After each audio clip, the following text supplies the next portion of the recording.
We are back for another episode of the Dead Red Podcast.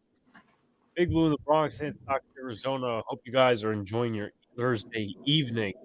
Be sure to like, comment, and subscribe. Turn on that notification bell so you are notified when a live stream pops for your drops. For both channels, of course. Obviously, Sox has his big beat reactions as well. Follow us on Twitter and all the necessary social media. Sox, it's been a week since I've seen you. Obviously, we were talking a little bit about the draft. We were commentating on that Sox game.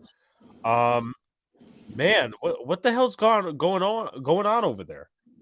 Dude, I can't even put it into words. We're scrambling, searching, worried about this being a really, really long season. I hate to say I told you so about the Yankees being really, really good this year. I'm sure I would rather be wrong.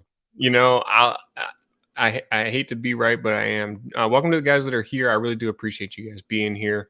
Welcome to the Dead Red Podcast. Yeah, Red Sox are falling apart, man. Like, we're going to get into it, and we can talk about the previous week, whatever, but Red Sox, just the bullpen in shambles, offense quiet, and we are looking at sitting right in last place here if the Orioles can get a win. Like Tony Clark mentioned, I cannot believe the Red Sox are in last place. How you doing, Alex? Doing good. Jack Crick says, Orioles fan here. Hello, good show. What's going on, Jack? Haven't seen you before, but be sure to like and subscribe to both channels. Obviously, it's not just Red Sox Yankees content, but we also discuss the AL East as well. So if you want to talk some Orioles, we can probably see what we can dig out of our brains and discuss the Orioles and stuff like that. But man, I mean, to think at one point I had the Sox, and obviously this is a long season, so maybe the Red Sox could turn it around. In your case, I know you're obviously not too optimistic right now, but it's hard to think that I had the Orioles over the Yankees, and the Yankees are just one of the best teams in baseball right now, which just fills my heart with joy. Obviously, that win streak was cut yesterday to a total of 11 games. From an AL East standpoint, Sox, how are you looking at the Yankees right now? And I know you just told me, but if you want to go into any sorts of depth before we get right into things.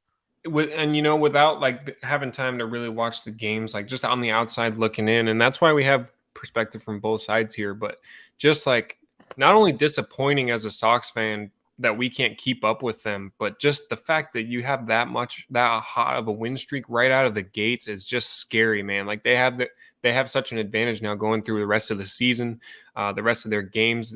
As long as they can stay competitive and win a lot of those close games, I mean, the Yankees are looking at winning that division easily. Like it blows my mind. Like I haven't seen what their pitching was really able to do, and you can go more into depth about that. But the offense is just like clicking on all cylinders, defense making plays. Shout out to Vladdy for that pick over there at first base last night, I believe it was, to end the winning streak.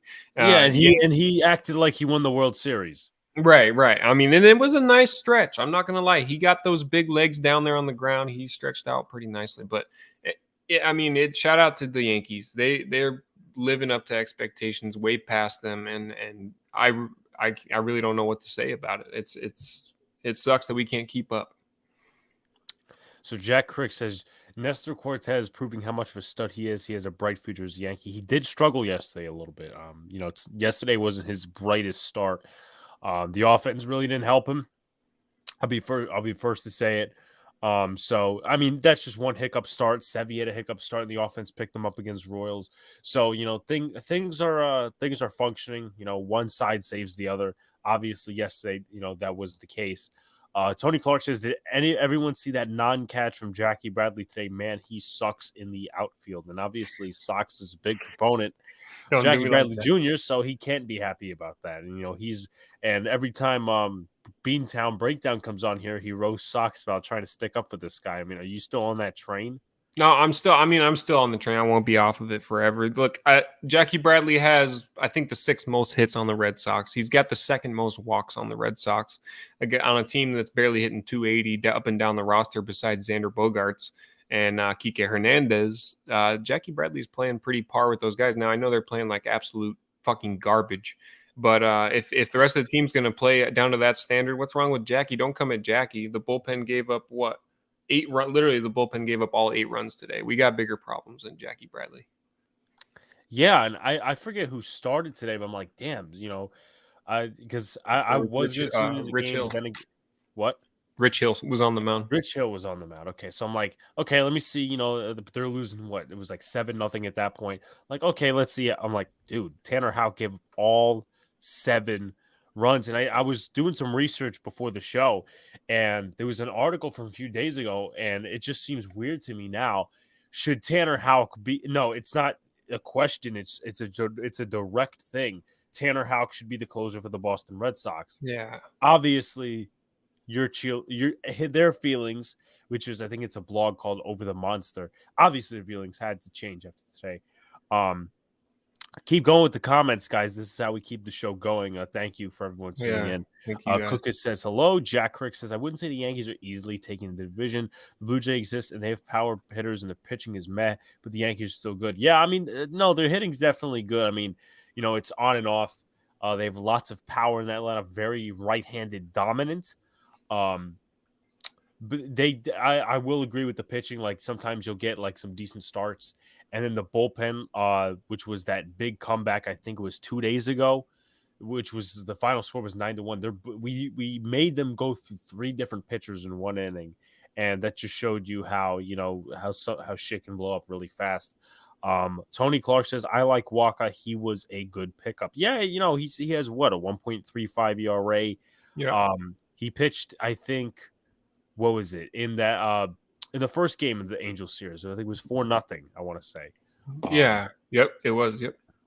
So, gonna go into the Yankees a little bit here. The Yankees obviously took 2 of 3 from the Jays. Then we talk about takeaways and all that stuff. So, I want to recap Game 1 a little bit. I was actually streaming at that point, but I was keeping tabs on the game or whatever. And Timmy LeCastro, ever since he's come up, the Yankees, I'll admit, have used him really well. And something that bothers me, and I think I've mentioned this before, is that I don't like when Giancarlo Stanton. Okay, so not very good in Sox's case if it doesn't, when it comes to landing in the last place. But something I don't like what the Yankees do is sometimes they'll play Stanton in the outfield for a full game. Sometimes it'll be half a game, whatever. I'm just like, dude, you either play him out there for full game or don't play him out there at all. And, the numbers really go out there and back him up. When he's in the outfield, he produces. But what they did that day, I believe, was they pinch hit Timmy LeCastro, who's an outfielder.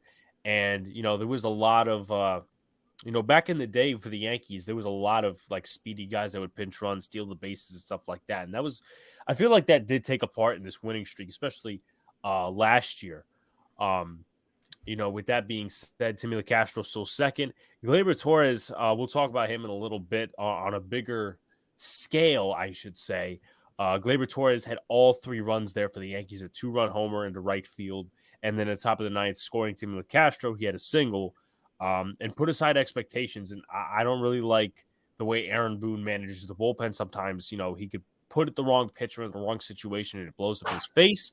Or it could be, okay, the starters don't go long enough because of his decision-making and whatever. Chad Green was put in a situation where a lot of fans disagreed with. He had a 1-2-3 inning in the 9th. So Chad Green, shots to you, hot and cold, just like a Aroldis Chapman.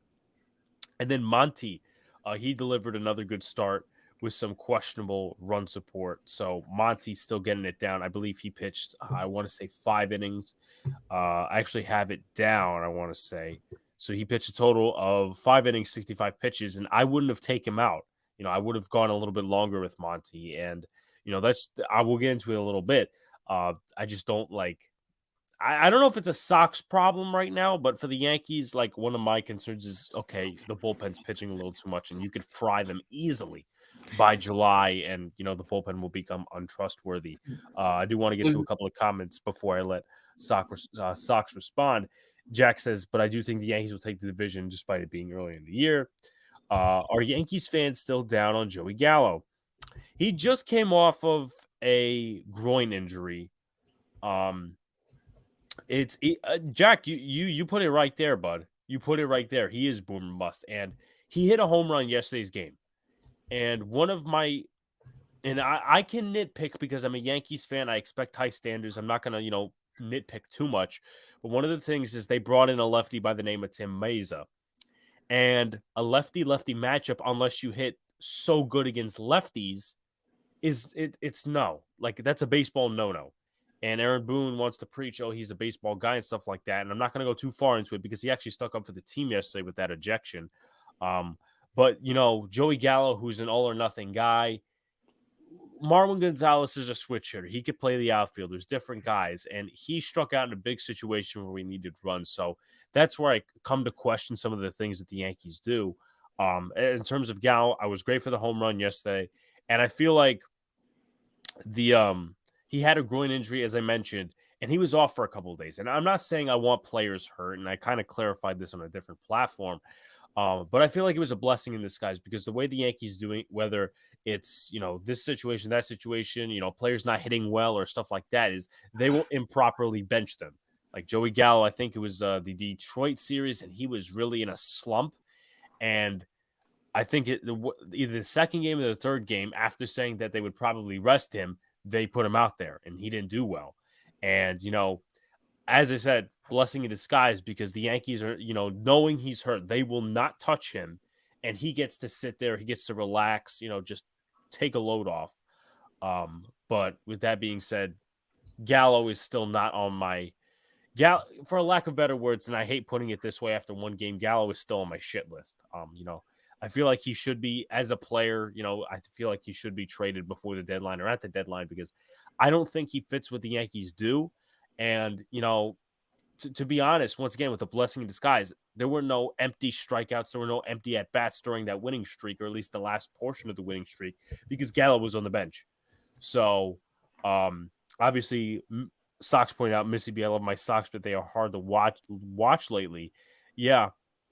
I can agree with you there. Thanks for being here.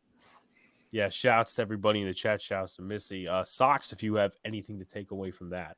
Well, you made a couple good points about first of all, you mentioned, and it is an issue, the starters aren't going as long as they used to, and we've talked about that before. But yeah, you can burn guys out by midsummer with the way things are going. But my thing is, I was going to ask you, I don't know how it is for the rest of baseball, but aren't all guys being pulled after 4 or 5, maybe 6 innings? Like I saw Shohei went 8 today against the Red Sox. But I feel like guys are getting pulled early nowadays more often than ever, like around baseball. Yeah, and it's really tough to make a sample size of it. It is because, you'll still have those people come out and say, well, it's only May, it's this start or whatever. But the Yankees have had a couple of times through, like Sevy, he still went, I believe, 5 or 6 innings and gave up a whole bunch of runs against the Royals. Okay, so, he stayed in the game, didn't have a huge problem with that. Then you have a guy like Jameson Taillon, which I believe was that big blowout game 9-1 against the Blue Jays, and he only went 6 innings. And he gave up a run in the bottom of that inning, but I think he flew through a little bit. I mean, I'm not too sure, but we can't get a starter to go more than 5 innings. I mean, we don't get a starter to go more than 5 innings. You saw it today. After the 5th inning, that's when the run started coming. It was the 6th today, but I don't know what it is for the Yankees. As you said, he went into 6 today, but we can't get a guy to go past 5. Alex Cora is going to the bullpen after the 5th inning every night. Yeah, and I understand, like, some managers will take it and say, okay, well, if they give up a run late in the 6th, better turn it over to the bullpen so they could just shut them down. Like, if Taillon is showing you, and obviously I'm mentioning as he was taken out after the 6th, and let me I'm just going to check up on it real quick. I think that was 2 days ago, which makes that May the 4th. I'm just going to do some extra in podcast. No, that's the wrong game. Or is it? Yeah, that's the wrong game. May the 3rd. My mistake. This is an off day, so it's putting me off a little bit. But I'm going to go back to the inning where he gave up. So he went a total of 6 innings. Okay, so bottom of the 6th, it was the 5th inning he gave up that run. The 6th inning. He didn't, nothing controversial, nothing like that. And he ended the inning. He was at 71 pitches, I want to say. Let me take a look. I have the numbers. He was at 71 pitches. Why are you taking him out after 6 innings? Yeah. Once again, that's how you burn your bullpen. I understand, once again, if he gave up a run that inning and still finished, I understand maybe a manager's concerned to say, okay, well, let's pull him. We don't know what he's going to be like. Maybe he's starting to get gassed a little bit. But even like you said, and it's I would say more acceptable if you have a good bullpen like the Yankees. But for the Red Sox, is there anybody besides Garrett Whitlock, who made a start a few days ago, to rely on in that bullpen? I mean, we thought Diekman might be that guy, and I wanted Barnes to be the guy. I like Matt Barnes, and he was a really good potential closer for us. But it's a mess in the bullpen, man. Like you look and it's Matt Barnes, it's Sawamura, who I mentioned it on the streams, man. I cannot stand his hair. He needs to cut his hair. He's got strands of hair coming out, like he looks like a Teletubby when he comes out of the bullpen and then comes and throws a splitter and guys are hitting it out for a home run. That's besides the point. Brazier, unreliable. He's got a 2.25 ERA. He's played in a lot of games. Phillips Valdez is a young guy that we really want, to come a long way, but he's got over a 6 ERA. Cutter Crawford, I guess, just came into this league. He's not ready for the big leagues. He's not going to last long. He'll be back down in AAA. He's got over a 10 ERA, as well as, I believe, Nick Pivetta. Nick Pivetta's got his own almost to 8 now. It's just guys' ERAs are unbelievable, and the starters do well. We saw it today with Houck. Like I'm not worried about the starters at all. We got James Paxton coming back when he's healthy. We got Chris Sale coming back when he's healthy. The only thing I worry about is if we get too far down in the AL East, are we going to start moving guys? And that's when it gets scary, because are you going to sell this early in the season? Yeah, I don't know, but that's besides the point, man. Right now. You said it. He's got to go be the closer. I mean, you got to give him a chance at least. We got enough starters. I guess you can throw Pivetta out there and hope he has a good start. But guys are seeing his pitches so well. We talked about it before, but I agree. It's got to be Tanner Houck to go and throw that hard fastball to guys that maybe they can get a swing and a miss, because nothing's happening else right now. Yeah, so my brother comments in the chat, did you see the Phils blow a 6-run lead to the Mets? Shouts to the Mets. It was last week. They I think it was last week. They did throw that no hitter, and then I immediately stopped the shout out, because at their stadium they started chanting "Yankees suck" during the win streak. It was like, dude, you're getting your ass beat by the Phillies. Like, shut the fuck up. I love it. Well, I mean, the Sox were doing that at their stadium too. But, yeah. Now when we were down by I think we were down by 8 runs at that time too. Yeah. It just so happens to be among divisional games, because, like, let's just say the Red Sox are getting their ass beat at Fenway, or the Mets are getting their ass beat, or let's just say the Orioles or the Blue Jays are getting their ass beat by a rival at their stadium. I saw this with the Giants in 2018 when they got their ass beat by the Eagles, and they just started chanting "Cowboys suck" at the end of the game, because I guess they wanted to make Giants fans feel a little bit better. I do have a point to bring up about Paxton and Sale coming back. Tony Clark says the Red Sox are the second to last in the league with 0.64 home runs per game, but lead the league in doubles per game at over 2 tonight. It was in the 9th inning. It was 7-1 before I came in the stream. Mets were down to 2 outs. Yeah, so I mean, home runs. Obviously, once again, that's a good stat to rely off of. But also at the same time, you do have to counter that with a couple other stats, runs batted in, batting average. And, I like those stats better than the advanced analytics, because the advanced analytics, I think, stray from a further, of a truth. Not that they don't tell the truth, but they just tell a story that's not really the full thing. And I want to say to this, Sox, and I know you said you're not totally concerned with the pitching rotation. I have 2 questions for you. A, is Garrett Whitlock right now a part of that rotation? Is he filling in for Pivetta, or is he that extra guy because Chris Sale is gone? Well, right now he's just an addition to Pivetta. He's also in that rotation. So, I mean, you got Pivetta and Whitlock that you don't know what you're going to get every single day. But I hope Paxton and Sale will replace those two, but who knows when they're going to come back. There might be a few guys before that. Yeah. And then hold on, I gotta point this tweet out, because this is, it takes a little bit for me not to sit here. I try not to mention Joe Girardi, and I'm not gonna sit here and shit on Aaron Boone, because we just went on this big win streak and all that stuff. But you gotta love these idiots on Twitter, right?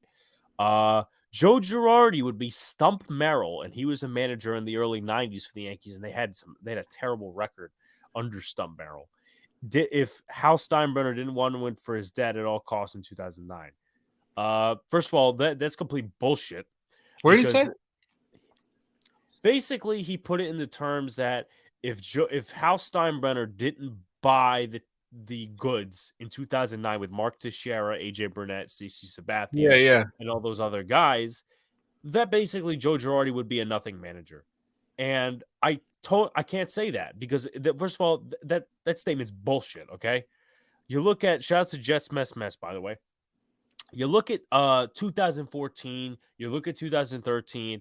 Those are all above average winning records. Stump Merrill, I don't think ever had a winning record with the New York Yankees, and that was the early '90s. They were down bad. Their best player was Don Mattingly, and he was the only relevant thing in New York at the time. And you look at some of these other teams like 2017. Yes, you re-signed Chapman, all these other guys, but they weren't supposed to even sniff the playoffs that year because they decided to quote unquote rebuild. So I will critique Joe when I have to critique Joe, and he hasn't done the greatest of jobs. Obviously, the talent has been mishmash in Philly these last few years, but to sit here and say fucking, oh, well, he would have been stuck. Go fuck yourself, dude. I'm sorry. I know. I know that we have to be happy because the Yankees are on this winning. We're on this winning streak and all. They may start another one tomorrow, but I mean seriously, like calling them Stump Merrill. I mean, you didn't watch Stump Merrill. I didn't watch Stump Merrill, so I'm not going to make a statement about it. I know that he had a lot of under 500 records as a Yankees manager, but you know what? Look at 2017. Look at 2015. I mean, look at that roster. So once again. Please, enough. They wouldn't be saying that. The only reason they're saying that is because of the winning streak. They wouldn't be saying, they'd be begging. I bet before the winning streak, they're begging for Girardi to come back and replace Boone. That guy's a geek. Well, the guy is a geek. I don't know that he'd be begging Girardi to come back. I don't remember what his stance was when it came to Boone coming back. But they're only saying that now because they want to roast the Phillies. They want to just take it, a unprovoked shot at the Phillies. Like, I hate Philly fans in general. I hate the fucking city. But I'm not going to come out here and randomly on Twitter, oh, the Phillies, the Phillies suck. The Philly fans suck. Joe Girardi sucks. Like, what's the reason? Aaron Boone, and I listen. I give Aaron Boone his props. Did everything nicely. I would say 95% of the time during that winning streak. But hell, listen, Joe Girardi won a World Series, okay?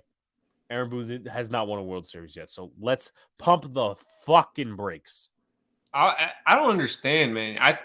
From the outside, Aaron Boone stinks. Like, I would rather have Girardi by far. Yeah, he won one World Series. Yeah, there were some bad seasons mixed in there as well. But the guy knows baseball. He's got a job for a reason. He's been a manager in the big leagues for a long time. The only reason Boone's a manager is because he was a former player of the team. And they like that one home run he hit down the left field line. Yeah, I'm going to bookmark this tweet. What was I going to say? Wait, hold on. Let me see something. Thank you guys for joining us. Man. Mets rallied for 7 runs they just took back the lead. Holy shit. That's why he's saying that. Okay. But anyway, he also my buddy from NYY News TV says that he won and this was a team that was 79 and 83 in 2006. Joe Girardi won Manager of the Year with the Marlins. I think some other bullshit is why he was fired. Maybe I think it was friction with the front office, which doesn't surprise me because the Marlins have not been relevant in forever. I think they're above 500 now, but not near the Mets, not near the Braves or whoever's at the top of the division. Any thoughts about the combined no-hitter? Also, given the way managers are quick to pull guys, do we see a traditional no-hitter this year? I don't think so. Sox, I'll let you answer that one first. Any thoughts on the combined no-hitter? Also, given why managers are quick to pull guys need. Do you think there will be all combined no-hitters, or because they're quick to pull guys, or is it just going to be a starter goes the whole game? It's almost like it's a plan for these managers to pull guys. Like Dave Roberts blows my mind multiple times. Every single time I watch him, you don't pull Kershaw there. Mickey Mouse. It's so Mickey Mouse. It blows my mind. And yeah, I think it'll be more combined no hitters now. And yeah, it's impressive. But like even 5 years ago, I remember the feeling of watching a guy go out there and pitch it. We talked about it last week. I think the guy going out and pitching a perfect game or pitching a no hitter, complete game shutout. When's the last time you've seen a complete game shutout? But that's a good question, Tony, for sure. Yeah, and I mean, even to that. Now I don't know how far in whoever started that day for the Mets. I know Edwin Diaz obviously finished out, and that's Buck Showalter. So, a guy who's, I guess he's trying to adapt to this new school thing. That's probably why they're on the winning streak and stuff like that. And I understand the game is changing all that. But, back in the day, and I'm not really this type of guy, really, with any sport. Back in the day, like, there's 2 combined no-hitters I've seen within, or at least not that I've seen, but 2 combined no-hitters that I've heard of. Maybe I've heard of more. There was one with Lucas Lidke that was like 2012 with the Mariners. And then 2003, the Yankees got combined no-hit by the Astros.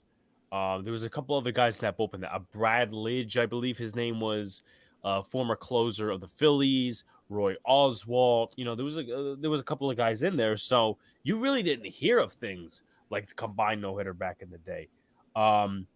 Tony says that this starter went only 5 innings. I want to know how many. And once again, you cannot take away a lot of things. You can take away some things, whatever, with the combined no-hitter. So let's see. Their pitcher was Tyler McGill, who's been absolutely on fire for them. He went only a total 88 pitches. So I could see the reason there, but make him go at least another inning more, maybe. I mean, once again, I know we're being super critical of this, even though he didn't, if he would have won an extra inning, maybe he wouldn't have given up a hit. Every situation is different though. Like what if he wasn't feeling it? What if he asked it? What if he had a blister? Every situation is so different, but it seems like there's a trend going on. That's why you talk about it. Like you said, it doesn't seem like there was a bunch of combined no-hitters back in the day. Guys were throwing complete game no-hitters. Like, and it was a known thing. Shout out to the 10 people in the chat, man. I think that's the first time we've had 10 people in the chat.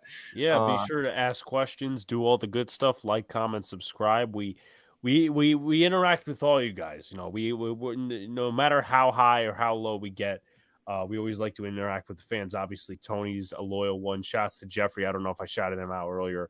What's up, Jeffrey? Just mess. Everybody. Jack says, what happened to Bobby Dahlbeck? That's my guy. I'm rooting for him, and it's the road to the big leagues it seemed quick for him, and it's tough, man. He started out hot, obviously, at the end of the year in 2020, I believe. Was hitting a bunch of home runs, was breaking Red Sox rookie records. But guys figuring him out. I think it's going to be a road to recovery for him, but it's going to be okay. But it's just part of that offense that continues to struggle. It's going to be a process. Like guys, like I said, besides Xander Bogaerts and JD Martinez, everybody is struggling to hit the ball right now. I think it feeds off the bullpen a lot. The energy just leaks down into the offense, and they're in a rut right now. So Tony says that the Orioles have officially won against the Twins. That's great.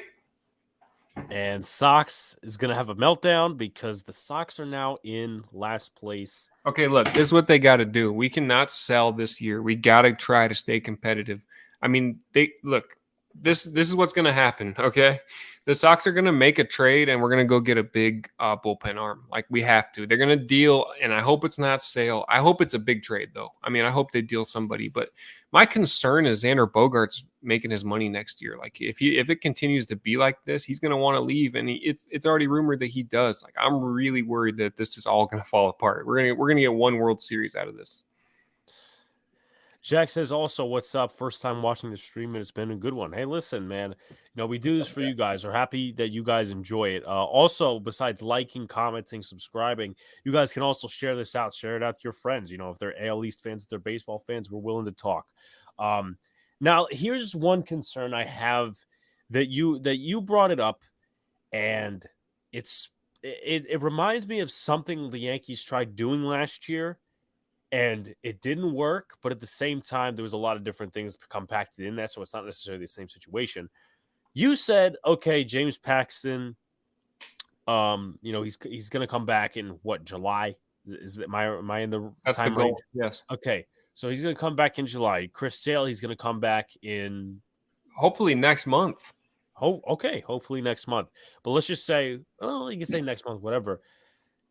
Here's the issue I have with that as an outsider standpoint. If now the Red Sox are in a horrible position right now, and this was even worse than the Yankees last year. If you get to that point in the season, so if you're dangling around third, fourth place, do you really want to be experimenting and hoping these guys get back to a simple form and, basically experimenting? Like I know the Yankees did, they did that a lot with the closer position last year, and they did a couple other things last year. Sevy came back, so that was a little bit of an experiment that worked out. But my thing is for Red Sox fans and, just anyone in general, do you really want to press James Paxton to be at least a decent pitcher coming back from how many, surgeries he's had? Because he's had a ton of injuries over the last few years. Also, shout out to NYG22, member of the Big Blue Crew. What's good, fellas? Just coming in and supporting, just listening and supporting Yankees fan, by the way. Obviously, you make a good decision there, NYG22. But what are your thoughts on possibly, just like experimenting and hoping these guys can come back to their form? I think that's a good point. And I mean, someone correct me if I'm wrong, but I think Eduardo Rodriguez was already in Detroit when we brought in James Paxton. So I think he knew he was going to be in that role. Like, hey, you're going to be a 2, you're going to be a 3 once you come back from this surgery. Sale's going to be the guy. Evaldi's going to be up there. But I mean, we knew it was. He knew what he was coming into, I think, there. But yeah, it's going to be high expectations for these guys coming back. I mean, we got to either put it together right now or it's going to fall apart. And I think they're going to try to win, but it's got to happen. It's got to happen quick, especially in this division. I mean, Toronto won 91 games last year and was not playing baseball in October. Yeah, no, definitely that's a good point to bring up. Let me ask this, because obviously, this was a trade I think made a year ago, and I asked you about it. And then obviously he's getting his time in the big leagues now. What do you make of Frenchie Cordero, and why is he up in the big leagues? Because did somebody get hurt or something? Well, so it's interesting because, like we talked about it before, like on days where guys have a day off or something, we were putting Christian Arroyo out there in right field, and he's getting used to it. But you can't right now. We can't put somebody out there that's just getting used to right field. Like we got to win some ball games. So people are talking about Jarren Duran, calling him up. Like, who knows what people want to do with Jackie Bradley? A lot of people are out on him, but it's just like it's a scramble. So right field, Frenchie Cordero, you made a good point. He's the guy we brought in for Andrew Benintendi, who I hated that trade. Andrew Benintendi was one of my favorite players. He was young. He was good on defense. Wasn't great on offense, but he could see. Benintendi. He's a solid ball player, man. I got his jersey. I was heartbroken when they dealt him. And what do we get? Frenchie Cordero, a guy that can hit the ball a long way, but doesn't have much upside. Like, it's a risk. And so he started playing the last week or so.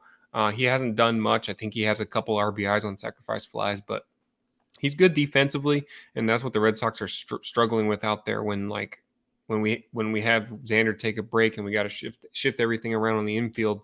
But look, the offense has got to be better, like no matter what. Like, the defense is what they're struggling with out there in right field. Christian Arroyo messing balls up.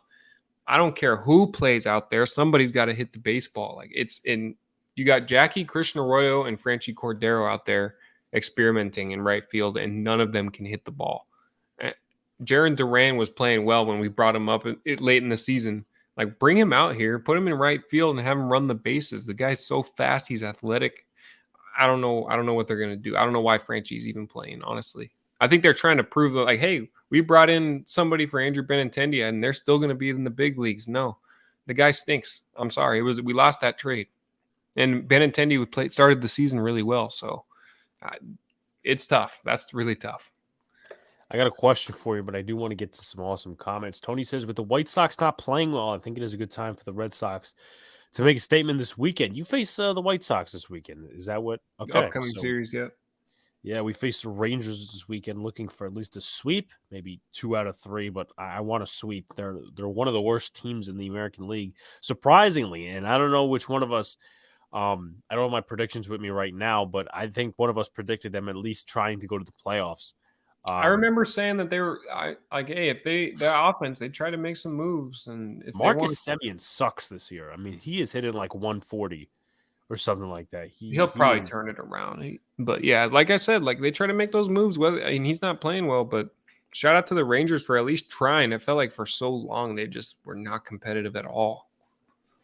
Yeah, I mean, they could be on the same level as the Tigers, trying to build at the same time. Obviously, um, getting some pieces. So we'll see what comes of that. NYG22 says, haven't watched a lot of baseball so far, but it looks like the Yankees are cooking despite losing last night. Yeah, hopefully we get a good series against the Rangers. And tomorrow night, we obviously face the Rangers, and the pitcher that we traded in the Joey Gallo deal is actually facing us, Oh, Glenn Otto.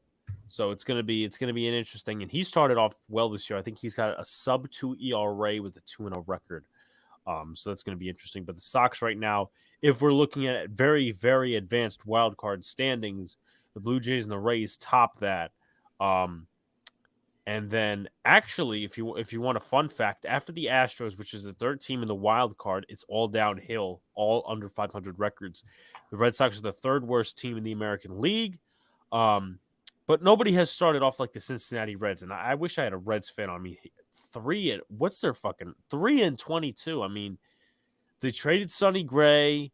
I think they lost Castellanos. I mean, how bad can you get of a baseball team? I mean, they I need feel Joey I'm sorry. Gallo. Or they need Joey Votto to post a TikTok before every game. You know that?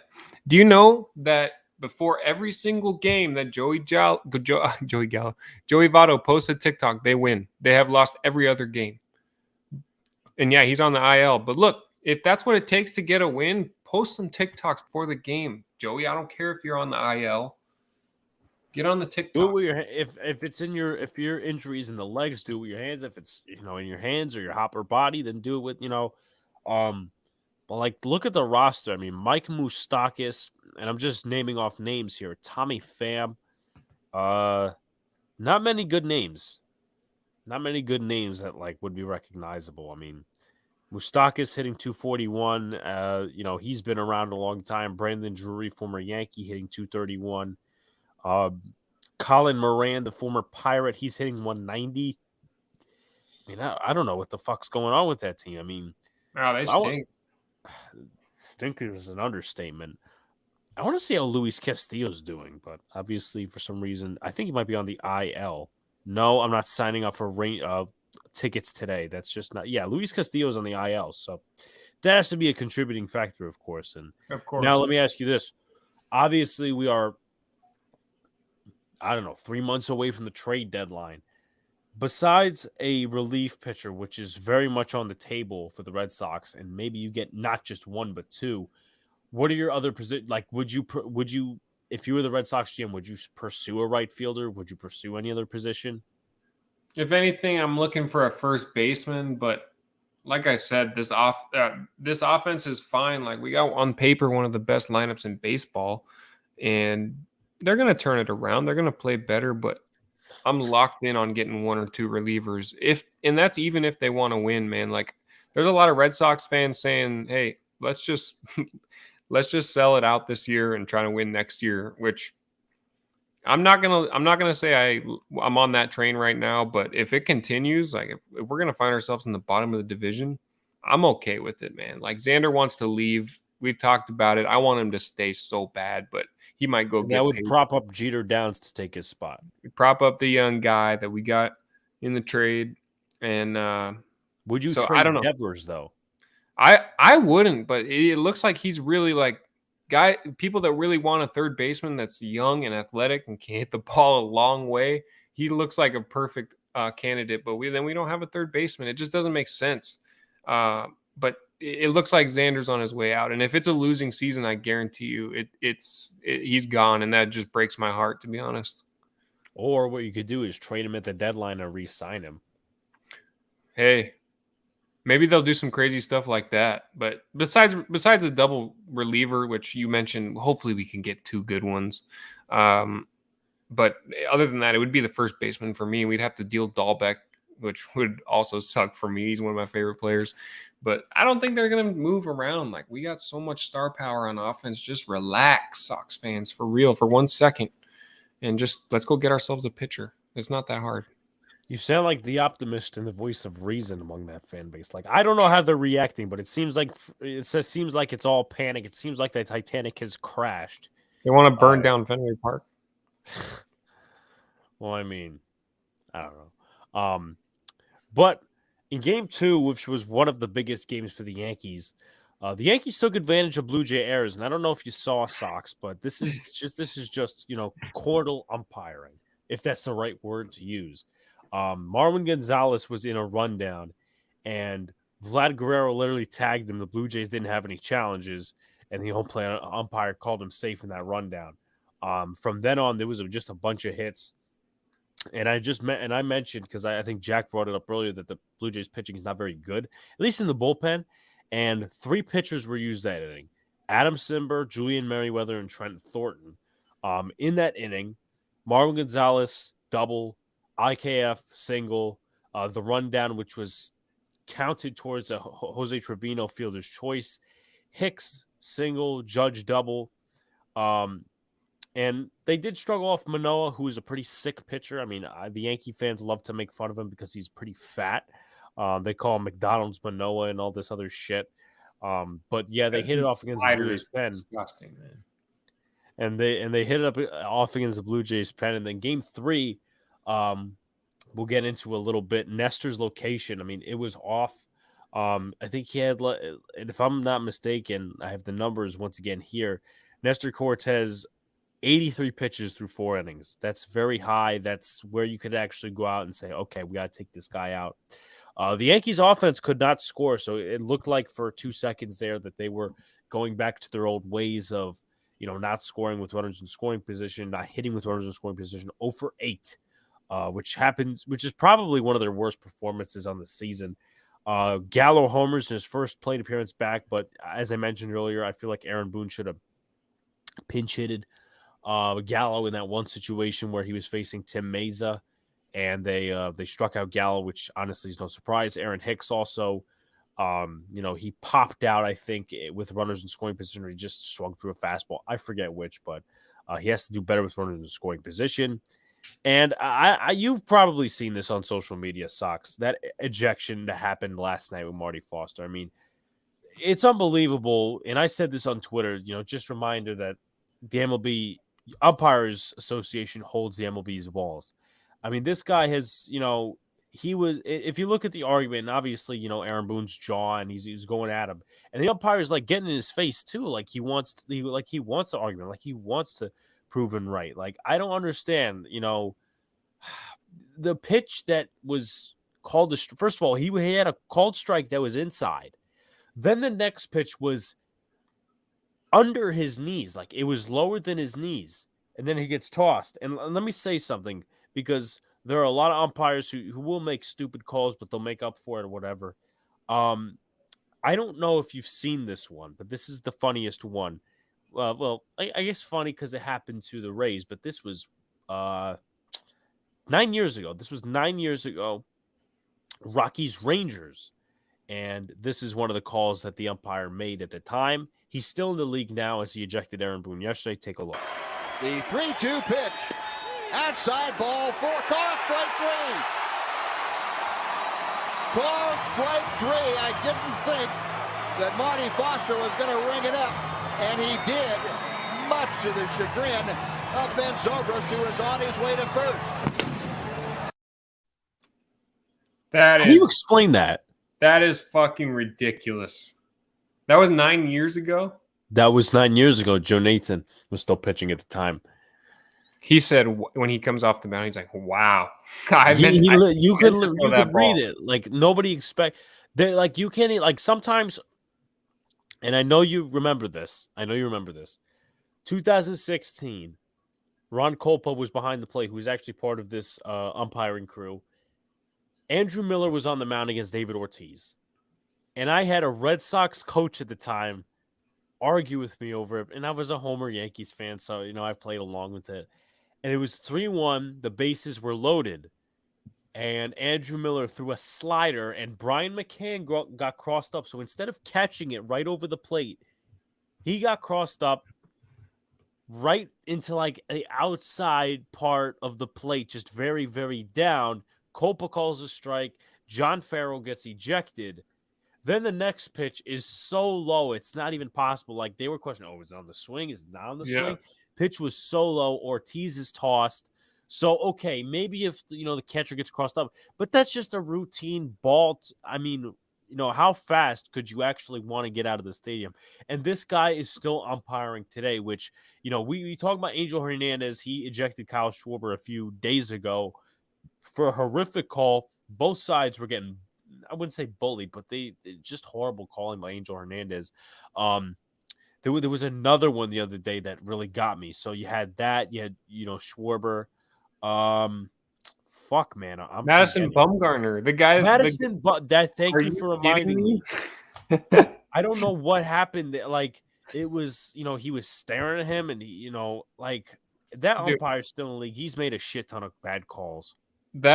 The guy, I've never seen anything like that. And I'm cool with like checking for foreign substances, but the way he's massaging his hand and staring in his eyes like that, I've never seen. I don't even know what Madison Bumgarner said. He might have said, "Do you want to get a room or something?" The way you're looking at me like that, it was ridiculous. I mean, if you guys haven't seen it, you gotta pull that up and watch the way he was just staring in Madison Bumgarner's eyes, like I don't know what it was, but. And then Madison Bumgarner said something. He got mad and said something probably too much and got ejected. These umpires have got to take a fucking chill, man, for real. They got to relax. It's not their game. They're just there to run the game. They got to insert themselves. It's all about them. Angel Hernandez wants to make the game about him. He's got to insert himself into every single, at least once, something's got to be about Angel, right? Yeah. No, I definitely, and I have a concern to bring up. I just want to get some comments. NYG22 says, quick question, fellas. Why the hell the Yankees struggle against the sorry-ass Orioles? I know last year we sucked against them, and this year I see we lost a couple of games. Any thoughts? Yeah, I mean, last year we were 11-8 against them, and you look at the other teams in the AL East that were, against the Orioles, they did significantly better, and the Yankees, no doubt, should have won more games against the Orioles, last place team, blah, blah, blah. Everybody knows the story. So last year, yes. And, beginning of the season, I obviously was adamant about this a few weeks ago that they did lose a couple of games to the Orioles. They actually, what was I going to say? They got the series taken from them in Baltimore. And then I believe they swept Baltimore when they came back to the stadium. So that made up for it in a sense. But they just got to be better against these AL East rivals, man. It's, but the Yankees are doing well. Tony says the Rockies are still a huge surprise to me. Definitely one of the biggest in the National League. Yeah, big surprise there. The best umpires are the ones you never heard. Yeah, I mean, the best umpires, like, that's a really good point, Tony. That's a really good point because you don't ever hear them in the news, Yeah, you don't hear them in the news. You don't, like, a few years ago, I don't know if you heard the story, but this guy was ejected by, this guy did eject Aaron Boone a couple of years later, but, there was one guy, he was in Pittsburgh taking a jog one day, and he saved a woman from killing herself off of one of those Pittsburgh bridges. I don't know the name. Yeah. His name was John Tumpain, and, he was literally honored that night at the game for doing what he did. That makes the news, obviously many people don't know that. And then sometimes, like, also, as well, unless you bring up some of their names, it's like talking about an offensive tackle, let's say for the New York Giants, right? People will talk about him because he's a big name and because, well, he obviously struggled in his rookie year, whatever. But with that being said, you don't, unless he gets beat on a rep, you don't hear his name. Unless he has a really bad play, you don't hear his name. So it's kind of like umpires. It's tough because, and that's a good comparison, especially in big market medias, like big media markets. It's like You don't hear his name all season, but if he allows 1 sack, get him off this fucking team. You don't hear his name all season, but if he gets 3 bad pitches against Aaron Judge, get him out of the MLB. Like, I feel like there's some of that too. You gotta give it to him. We're all human. We can have that conversation probably all night about the umpires, but at the end of the day, I feel like it's more of a pure game if there's a little bit of human error. Like if the players are allowed to make errors, there's a whole stat sheet for errors on the box score. I don't know about all this perfection that's necessary. I don't think it's necessary. Yeah, so Arthur says, hey, SoxArizona, another tough loss. Tony says the Orioles have a horrible relationship with Joe West. Joe West actually, I believe, is starting a podcast, so that's something interesting. That's interesting. What's up, Arthur? Thank you for joining us, Arthur. Appreciate it. I believe also he does sometimes do country songs or something like that, but obviously people will have their hobbies on this. Yeah. I can't say that's surprising. Tony also says, I remember that game in Pittsburgh, where they honored him for saving that woman. So, and I don't want to defend the umpires, but I want to defend the integrity of the game. Because the NFL, they don't do this. They have different camera angles and stuff like that. It's just the umpires are fucking terrible. They never get graded harshly because the MLB UA holds the MLB's balls. However, if you put robot umps behind the plate, how natural is it going to look for the game? Because it will show, and a lot of people will be pissed, including myself in different cases. It just doesn't look natural. Like, you're going to have nobody behind the plate. It's going to be like batting practice. So, do you think they should transition to robo umps? Obviously, human error is human error. But I think we've seen a lot of times where the MLB, the last time the MLB disciplined an umpire, I want to say it was 2012 or 2010, when Charlie Manuel of the Philadelphia Phillies had an altercation with Bob Davidson, and he was suspended for a reason. I want to say that was 2012 against the Astros. But, do you think they should transition to robo umps, or you just keep it natural but suspend the umps? That is ridiculous to me. I mean, the conversation is absolutely ridiculous. You're gonna replace an MLB umpire with a robot. And yeah, they do. They hold their jock straps. They need to discipline these guys. Don't change the game forever and take out the umpire. Just get fucking better umpires. It shouldn't even be a question. I don't understand why would you do that? To get better guys, discipline them if they make bad calls. It's not. Look, I was in high school umpire. We got disciplined if we made bad calls. You got random guys show up with a clipboard and evaluate your games. Do that in the MLB. See you can see every umpire's percentage on ball and strike calls. Yeah, there's literally analytics, and there's literally, people will put up cards, like umpire cards on Twitter. This guy missed this percent of pitches. This guy missed that percent of pitches. Yes. The accuracy was this. They're doing it. I understand, they're grading these umpires, or at least from what I heard, they're grading these umpires, and they're basing that on whether they should umpire in the postseason in the big games. But last year, I think you still saw Angel Hernandez umpire in some big games last year. They shouldn't be in the All-Star game. It's you're not going to get ejected in the All-Star game. That's just not going to happen. But if it's a playoff game and it means something, sometimes people will be pissed, and the people get ejected. Yes. If there was one player that you thought would get kicked out of an All-Star game, who would it be? I'm going to name a few off the top of my head if they ever made it to the All-Star game, of course. Yunel Escobar, because he was a bitch complainer. Brett Lowry, former third baseman of the Blue Jays. Joey Votto would be on that list for me. Damn, let's see. I'm trying to think right now. I'm trying to think Yankees. Trying to think of any. Maybe David Ortiz. It's got to be Poppy. That was the first thing that came to my head. Oh, man, I'm trying to think. Maybe Odor, Roughneck Odor. Josh Donaldson, that's a good one, Tony. I think he would possibly get ejected. I mean, he got ejected against the Yankees before. Let us know in the chat, guys. What do you think? Who's going to get kicked out of their first All-Star game? Who would be a candidate? Yeah. Who would be a candidate to get kicked out of the All-Star game? So Donaldson's a good one. Damn, I'm trying hot-headed players. Maybe Manny Ramirez. Maybe. Right. What was I gonna say? George Damn. Brett. George Brett. Yeah. Well, Billy Martin in his managing days definitely would. Reggie Jackson would. That's a good one. Yeah, that's all I can come up with. Madison Bumgarner. Bumgarner would. That's a good one. Yeah,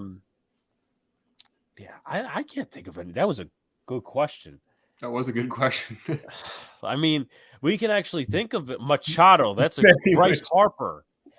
I was thinking of hot-headed players. I'm like, damn, I'm missing one or two. Right. Machado, Harper. But I can see Tatis getting hot in an umpire in the All-Star game. Yeah, maybe. Tony says the Orioles needed instant replay against the Yankees when that stupid kid Jeffrey Mayer changed the momentum in the World Series in the late 90s. I still want to kill that guy. Yeah. I mean, I've seen the game 100 times. I've seen, and once again, I was born 7 years later, so I didn't see it in real time. But Yankees classics, all that stuff. I mean, if I'm going to be an outsider, I'm going to say that Jeffrey Mayer 100% interfered, and I guess the Yankees just in that day were very, very lucky that there was no such thing as instant replay. And then, Richie Garcia made the call that it was a home run and Tony Tarasco was in his face. And then Davey Johnson got ejected. Armando Benitez came from the mound to argue. That was iconic. That's what that was in a case. If that happened today, without any instant replay, like you take the 1996 setting and you move it to 2022, like that would be good for baseball. I think maybe back then it would be good for baseball because yes, it changed the momentum of that World Series because I think the Yankees were down 5-4 at the time. Then they tied it up. Then the bottom of the 10th of the 11th, Bernie Williams smacks a home run into left field, and then they go on in the World Series, and then that whole latter end of the 90s is theirs, except for when the Indians/Guardians won in the Marlins won in 97. I always think because Cleveland had that big 90s span, it's just that they never won a World Series. And obviously, when I attacked some of these Cleveland Guardian fans last week because obviously the whole Miles Straw thing, I could see Roberto Alomar being ejected from all. Yeah, that's another one. That is a good one. That's another one. Arthur says Garcia, another horrible umpire. You know who? I don't know if maybe some of your older folks have heard of this umpire. I think he's passed away at this point. Eric Gregg. Levon Hernandez was starting a game in 1997, I want to say. This guy had, and we talk about Angel Hernandez as being bad. Now, I want to pull this up because I feel like it is worthy. Hernandez. By the way, the glove that Jeffrey Meyer used to sweep in Derek Jeter's fly ball home run thing there was sold at auction for $23,000. Holy shit. But I'm trying, because there is one call a few years ago when the World Baseball Classic was doing its thing. There was a pitch to, I think it was in Marlins Park. I don't remember, but outside there was a pitch like way outside and it was a strike. But I want to play a video now. I'm going to get copyrighted probably, but let's take a look at Eric Gregg and the strike zone he had in NLCS Game 5, which was for the Marlins and whoever else. I forget who they faced in that day. I do want to go some comments. Let's see. Jack Kirk says Joe West isn't as bad as people think. Now, Angel Hernandez, on the other hand, geez, he is the absolute worst piece of trash. Dude can't see for shit. Someone just take a bat to his. Maybe I wouldn't go that far, but I do agree. Tom Baller was pretty bad. Tom Baller. I actually have never heard of Tom Baller. I know there was Bill Haller, which was the umpire that ejected Angel Hernandez. Angel Hernandez. That's the biggest bluff that Tom. There was. Let me rephrase. Bill Haller, which I don't think you were referencing, Arthur, but Bill Haller was a guy. I don't know if you guys ever seen. It was like 1980s, and Earl Weaver was the manager of the Orioles, and he was like one of the most viral ejections ever, one of the best in my opinion. Tom Haller. Oh, it is. So is that him? No, I think that he's talking about a different dude. I don't remember the year, but I remember Roberto Alomar spit on an umpire. Yeah, I wouldn't be too surprised. 1996. Yeah, and let's actually get into it. And once again, I'm probably gonna be copyrighted, but at this point, none of us are monetized, so it's not like, and we wouldn't care about money unless it was made for. So look at this strike zone. I don't know if any of you older guys, I'm just gonna presume you're older, so don't take it offensively, but I'm gonna presume you're older in the chat. Maybe you guys remember Eric Gregg, umpire number 7 in the National League, and once again, if you guys don't know, these guys used to be, before 1999, they were split up: National League umpires, American League umpires. Once again, if you guys didn't know, but here, I want to take a look at a bad strike zone, and I understand Angel Hernandez is fucking terrible, but I've never seen this. This will be good.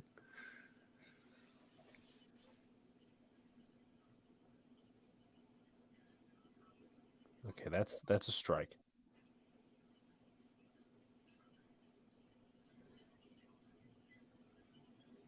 Those are all different. Oh my God.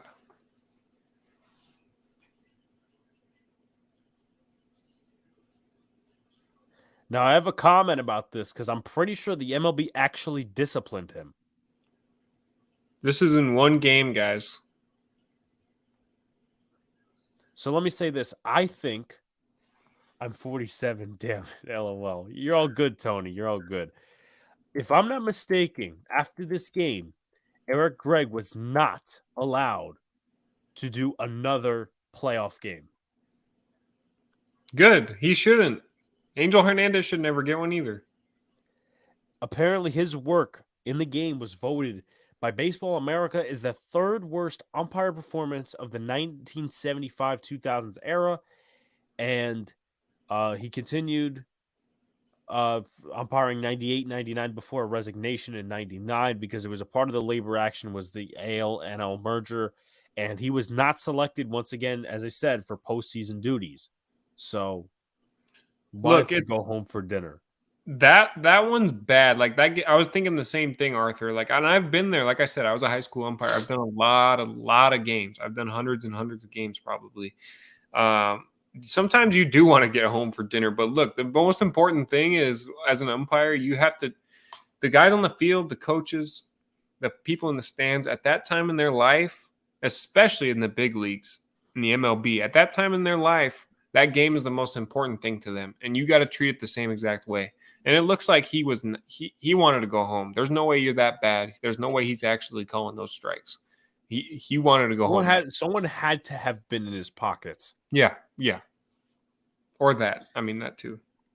Yeah, Weaver and Bill Haller is actually still alive. Very surprisingly, he's, let's see, it's 2022, so he is 87 years old. That's pretty steep age. 2 of them were strikes. He wanted to go home for dinner. Angel Hernandez should never be at home plate. And I know, once again, Sox, you will remember this. There was at least 5 times, and this was only a few years ago, 2018, where Angel Hernandez, Jack coming violent today. Angel Hernandez is the worst thing to come out of Cuba since Fidel Castro. Oh my Jesus! Wow. Okay.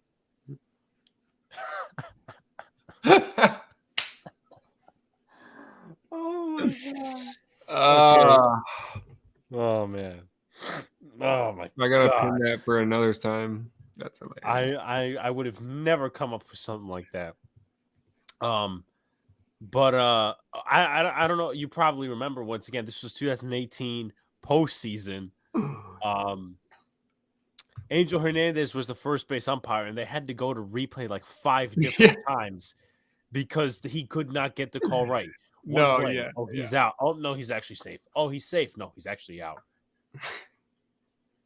I mean, that's embarrassing. And he just stands there with that dumb look on his face the entire time. I mean that's embarrassing. When he ejected Kyle Schwarber, and the Philly fans were taunting him outside of the umpire private parking lot, he's coming out, and the Philly fans screaming at him. He's just smiling, like, dude, you could at least like look away and say, you feel bad about it, but you just fucking stand there like you want them to come to the game to see you. Yeah. I mean, he wasn't even watching the road. He was driving by looking at the fan. What if there was a person there? Come on. I still can't get over that comment. He had But 3 calls reversed on 4 replay reviews in ALDS Game 3, ending the night on the wrong side of history in a poor performance that overshadowed the Yankees. it's not even the lawsuit. He still does. He still umpires playoff games because he actually filed a lawsuit a few years ago that was tossed out that the MLB was racist and that they discriminated against him. And I'm like, this case has no fucking bearing. That's what people do when they suck at their job and get disciplined. They file a lawsuit and say they're racist. Angel did give me a lineup card once in Philly. That's cool. That's okay. I'll change. I'll change. That's. I didn't know that. I didn't know that. I mean, if you give me a bunch of great Angel Hernandez stories, I might change my mind about him. But I haven't heard any yet. Jack might change his comment. Yeah. Man, this night has been funny. NYG22, I probably have an unpopular opinion. The refs help rig the games. I don't want to get into detail, but it's all across sports. No, all the games are rigged. No, but listen, man, I don't totally disagree with you. I don't either. A lot of different referees in different across sports. I've heard the pay is shit. Like I've heard the pay is shit. So that's why they probably take out Vegas, or they take out this site or whatever, do betting. It's not right. And, I know there was and this was basketball like in the 1980s. I want to know, maybe even before the 1980s, but there was a certain amount of playoff games, I believe. I want to say it was the Celtics. Maybe it wasn't the Celtics, but there was a ref that was actually being paid by the mob to rig games, or there was a basketball players. It was Donahue, Tim Donahue. That might be it.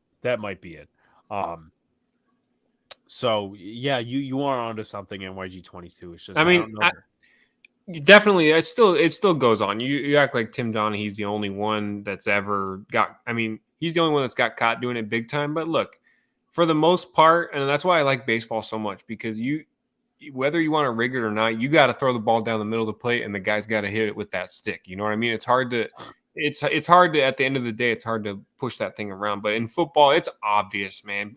The officiating in football is on the next level of conversations that we can have. Like, it makes me want to turn off the game sometimes. Like, it feels like they're in the pockets. They want the big players in the big time lights for sure. Tony says, I think a referee ejected Kareem Abdul-Jabbar in his farewell game, if I'm not mistaken. I wouldn't be surprised. I bet he felt great that day. He got more of the spotlight than he already needed. What was I going to say? So I want to talk about a certain player, and I'm just going to quickly clean my nose for a second. Speaking of Kareem Abdul-Jabbar, wasn't he a legend off the floor too with the ladies? Arthur says, speaking of hoops, but that was a horrible foul committed by Dylan Brooks. Didn't he get suspended for a game? I'm not sure, actually. I think they ejected him. I might be thinking of a different foul, but I think they ejected him and then suspended him after the game. NYG22 says, yes, homie, football is equivalent to the WWE's. I mean, there's more of a case for the WWE to actually, like, WWE is scripted. Like, I don't think anybody should dispute that. It is scripted. They plan that shit.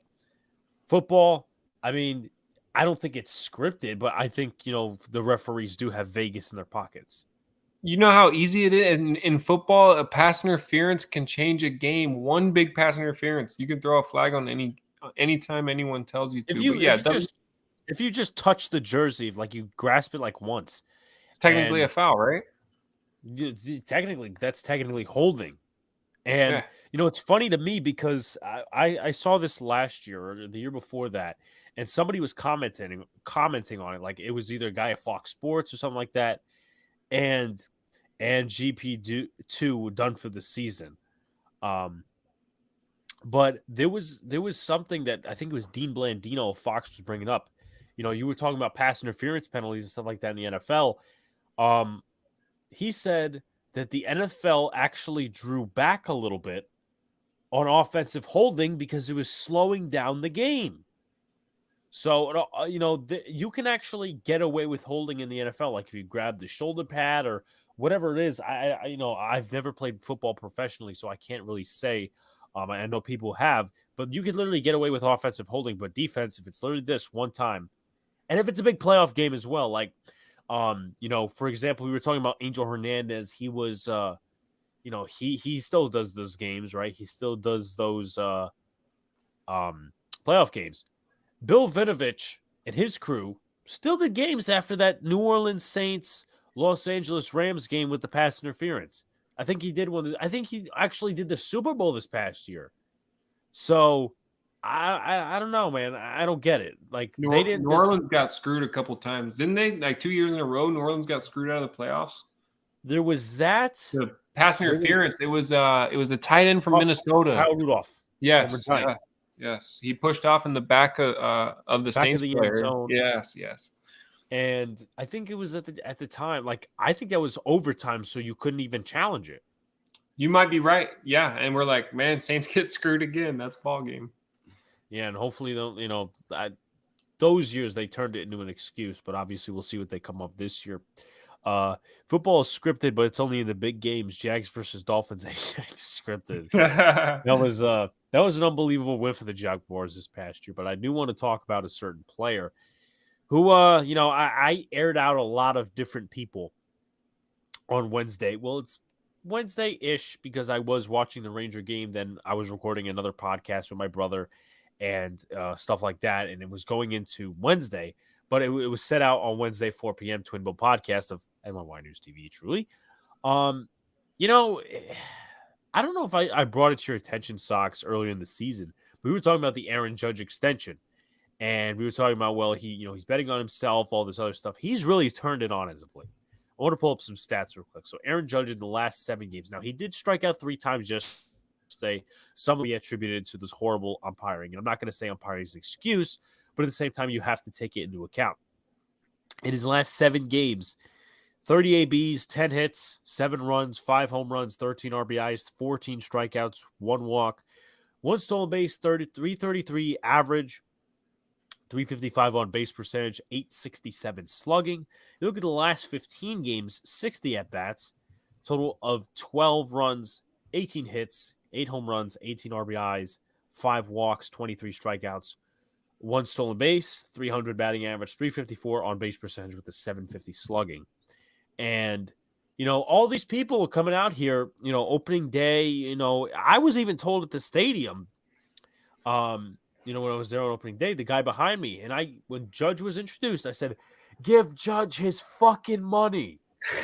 The guy sits behind me, he's saying, oh, well, they're giving him more than enough to live within that contract. And, all the people were dismissing Judge and saying, oh, are the Yankees going to pay? I think they will get it done. Like, that's the one thing I will give the front office. Like, I think they're going to get it done, but we'll see what happens. I think they're eventually going to not cave into it, but we'll talk about it in just a second. He's played well as of late, but going back early in the season, we had all these people on Twitter. Oh, we could get another outfielder. We could try Juan Soto. This, trying to create these alternative routes. Oh, I have no personal connection to Aaron Judge. Like, dude, shut the fuck up. Like, this guy's been here for years. One of the brighter spots. You could consider him a captain. Now he's playing well, and all these people want to come back on the train. And someone tweeted this out. 230 isn't enough. I'm like, 230 was never enough because Yankees obviously caved into him early.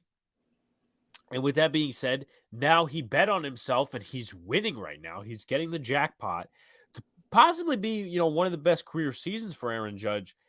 And, Sox, I want to hear your thoughts overall before we go a little more into it. Yeah, I think you made a good point. They are going to end up technically caving with the contract. I think they should pay him his money. And I think it's more and more now in sports when a guy doesn't perform exactly how fans expect them to. They want to jump off the train quickly. Like it's the internet that does that. But especially in baseball, it's a game of failure, man. You expect Aaron Judge to go through these things. Of course, now that he's playing well, everybody's back on all rise train, but like pick a side, man. Pick a side. Do you love the guy or do you hate him? Because it seems like you fans love to go back and forth, not you specifically, but Well, you it's know. Yankees Twitter where Yeah. you have a guy that runs like 10 accounts, and I'll talk about something in a minute. Jack says the Blue Jays lost the Indians today. Wow, and yes, I'm still calling the Indians. The Indians, I don't care. Wow, what a terrible loss. I mean, I'm surprised at the Blue Jays. I didn't keep track of that. The Blue Jays, I believe, are one game under 500. But with that being said, like I don't, I call them the Indians, call them the Guardians. I don't give two fucks really. Let's see. Tony Clark says this offseason Judge will sign 8 years, $265 million with the Orioles. Hey, I can dream, right? Yeah. I said I teased Sox earlier in the season. I said, you guys need a right fielder. Why don't the Red Sox go out there and get Aaron Judge? But he also said, listen, a couple of years ago, with one of the players that like they weren't going past what they thought he was worth. They weren't going to outreach for another player. Right. I'm an Aaron Judge fan. They need to pay him. Yeah, very much so. Very much so. He's one of the players that I'm very invested in with this franchise. And, the question becomes, obviously, because of this work stoppage that was before the season, they needed to extend him, but also you face the whole thing of arbitration because you didn't extend him. That has to be settled in season.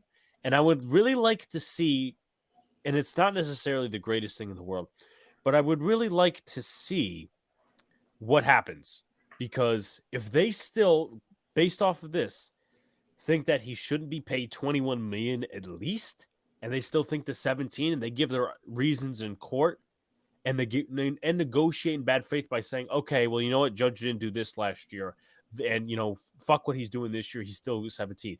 That gives the other side a bad feeling, which Judge would be like, you know what, we could settle on this, I'm not coming back. That's once again the problem I have with the front office, and I will always critique the front office until they change their mannerisms. The team's playing well, I will always acknowledge that, but they got to get this arbitration thing sorted out, and then you have, I don't think you have to do if you extend them, which I'm pretty sure. But with that being said, when do they extend them? Do you think, is it possible they get it done the All-Star break, before the All-Star break, after the season? When do you think, in your outsider opinion, Sox, when do you think they should, and when do you think they will?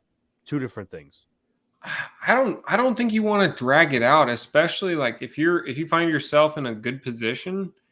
It's hard to tell because that guy's so talented, man. He's a big, strong dude. He's going to be so good for many years to come.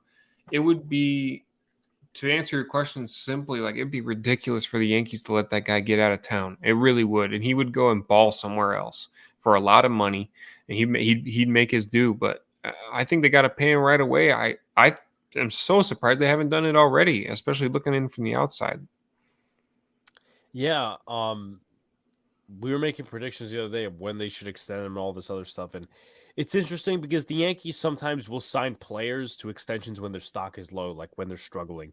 And I don't want it to get to that point because it will look bad. And signing Judge to an extension, if he goes down, if like just say his average goes down to 270, 260, whatever this year, and he's on a really bad slump, I still will agree with the extension. I know a lot of the fan base won't because they're bipolar.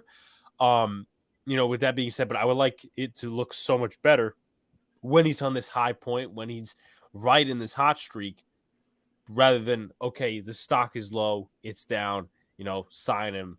And it's basically letting the front office win because, he's let's say in this scenario, he's struggling. So with that being said, we could just he'll seep down to our level because he's struggling, and we could win that way. Like that's I see the thought process, but I mean, you know what you have in that guy. You know what you have. He's gonna clutch up for you. He's gonna hit big home runs when you need him to. Look, I'm jealous of him. I really am. As an outsider, you want him on your team. Just sign the damn guy. Goddamn it, I feel like a Yankees fan right now. Jack says, I'm shocked to see the Reds this bad. I know they may have sold off some of their core players, but jeepers, I thought they'd leave. Yeah, they traded Sonny Gray. Their roster's bad. I mean, they're just worse. I think they're worse than the roster actually is. Like I need to Yeah. talk to a Reds fan, and see like why the fuck it's going on. Actually, you know what? That's a good point. We'll talk about it next week. I have a bunch of family that's Reds fans. I have a bunch of family in Ohio. I'm gonna hit them up. I'm be like, yo, what is going on? Because 3 wins right now. Are you serious? You get to test them on why. That would be a good one. That'd be a good one. I mean, Yeah. and get some National League perspective as well because that division is very tight knit. Right. Usually, it's hard. It's really hard to be worse than the Pittsburgh Pirates. But in case if we're talking about the Cincinnati Reds, it's not. Do you know what the guy? I think it was the GM. I don't know who it was of the Orioles. It might have been the Reds. He pretty much said at the press conference like the fans aren't going to be a team of fan of another team anyways. Why would we go and spend a bunch of money? Someone asked him about what are you doing with the salary or whatever. And he's like pretty much said, yo, they're not going to be fans of another team. What are you going to do? You live in Cincinnati, Ohio. You're going to be a fan of the Reds and you're going to be a fan of the Browns. Whoever that's not a good marketing strategy because if those fans had balls, they would say, okay, you know what, go fuck yourself. I'm not spending any money. They would actually go out and boycott and you wouldn't make any money because I think the Reds are also bottom 3 in the league in payroll. So and attendance tells a story. And it's weird to me that the A's have a worse attendance. They got like 2,000 people each game, but the Reds are worse. They get a better attendance. Like, and O.Co Coliseum, it's got a new name, but I always call it O.Co. It's not great, but for some reason that's doing worse than Great American Ballpark, which I mean it's a good ballpark. I'm not gonna lie to you there. Tony says a few streams ago I said it. Bet against the Reds, make a fortune. Yeah, I mean. At this point, you wouldn't make much money because there's probably being a lot of people, unless you're betting against like a bad team that's equally as bad and that's really hard to match up against. But I guess maybe I'll make some bets. I don't know. NYG said, shout out to NYG. I'm also in a group chat with a bunch of Giants content creators, and he also shared this out to try to get some people in the comment section. So thank you very much. Baseball is a game of streaks. Players are prone to cold, hot streaks than any other sport. Judge has been the most consistent Yankee the past few years, despite the injuries. Got to pay him. Absolutely agree with you, man. I absolutely agree with you. With that, there was another thing. Oh, two things. I got to bust Pizzle's chops because the Cubs are worse than the Pirates. Yeah, we'll see. I know Pizzle's on the horse racing right now. I love it. I don't get how the Cubs could be worse than the Pirates. It's one game, but let me see how Seiya Suzuki's doing over there because I'm not too familiar with the Cubs right now. I haven't checked up on them. We have to pull them up. Suzuki's hitting 250, so he's dropped a little bit since his very hot start. But let me say this, and I'm just gonna say it real quickly because I wanted to address this a little bit somehow, some way last week. But Barstool has a couple of Yankee guys, and they've got a couple of guys on Twitter and stuff like that. So I was making a point about some of these guys, and this is not really a problem on Giants Twitter because a lot of people on Giants Twitter, yes, there's certain guys who don't respect each other, whatever what a case is. There was a lot of drama this week. I'm not going to mention the drama specifically, but with that being said, they respect each other, and you don't have two guys running 3,000 accounts, like 30,000 accounts. So there was a guy, there's a guy at Barstool, his name is Tommy Smokes, and he was getting harassed, and he was getting called a racist by this one dude, Hicks Bandwagon, and he ended up doxing him. And Hicks Bandwagon was basically saying, I'm sorry, I could go apologize publicly and all this, that. Like, I'm not going to say doxing is the right thing to do, but at the same time, if you don't fucking stop, and, it's weird to me, and we were talking about it yesterday because in the NYY News game season chat, which is basically live stream, you have the game, it's a watch party, and you had a guy come in and say, this bunch of shit. Oh, well, these aren't Yankee fans. They were rooting against the team just so they could be right, blah, blah, blah, talking out of his ass like usual. And we were talking about the prospect of, a lot of these Yankee Twitter folks actually don't come onto YouTube. don't come on to podcasting and actually say it out of their fucking mouths. They just sit behind accounts. And I don't think that's a problem on Red Sox Twitter. I think it's more of a Yankees Twitter. Like, obviously, Red Sox Twitter. But just based off this situation, any thoughts? No, that's interesting. I'm not sure exactly what went down. And you don't have to go into specifics. I'm not really sure, and you make a good point. All I can say is that it doesn't really happen on Red Sox Twitter. It feels like there's not as much YouTube representation from the Sox. It's a lot on Twitter. People go on there and say how they feel, man. And there's not a lot of barstool stuff with the Red Sox. It seems like that's more of a Yankees thing. I might be wrong. Obviously, a couple people, but I have to know more about what happened exactly, honestly. What I'm saying basically is summarize the situation. This parody account, if you will, was going after Tommy Smokes, who is a figure of Barstool. He does Yankees as well. And he was saying he was a racist, all this other stuff. So Tommy exposed Tommy Smokes with, I think, tweets where he lived or something like that. Because I think that's what doxing is. Doxing is like where you live, all that stuff, and whatever. And that's when Hicks bandwagon started trying to apologize and all this other stuff. So he basically was exposed. And once again, like doxing is not like the greatest result, but at the same time, if you don't shut your mouth, and because once again, people get away with it because you're behind a computer, and Yeah, I mean, I don't know about exposing the guy, but depending on how bad it is, just like what's wrong with just blocking him or reporting him, I can see where you're going, but I think it just needs to be a lesson to some of these geeks out here. Yeah. That don't stop fucking with the wrong people. I think there's too much negativity going around in every aspect on the internet, but like, what does he have any reason to be calling him that stuff? Like, I mean, is he just bullying him? Probably like, based on takes, honestly. Because if you throw out a take, you're honestly you're just hated. Like you're out there, and it's weird. Like people take shit so seriously. Because Pete yesterday, my boss at NYY News TV, tweeted out. He tweeted out after the ejection, did Boone get bullied by an umpire? Because everybody knows that Pete hates Aaron Boone. So he did it as a troll thing, and everybody's coming at him with all this shit. And, he's like, yeah, I was joking. I was trolling about that. So, I mean, I don't know if he must have deserved it, man. If he got exposed, he must have deserved it. That's what I got to say. Tony says Tampa is no hitting Seattle 4-0. Let's go. It's I want to watch that. That's interesting. Now you bring it up. Let me see how those Mariners are doing.